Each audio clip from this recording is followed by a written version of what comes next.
Hey there, this is Sugarcoder. In this video, I'm going to show you how to make delicious raspberry cupcakes.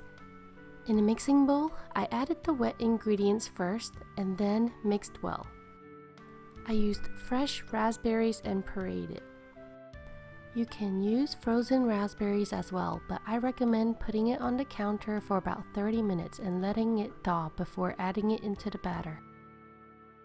Then I sifted in the dry ingredients like the almond flour and mixed everything well together.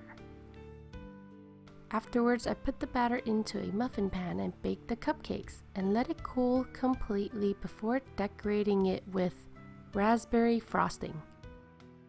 If you want to make these delicious cupcakes, I put the list of ingredients in the video description as well as on my website, sugarcoder.com. So what is your favorite fruit? Let me know in the comments. Thank you so much for watching and have a sweet day.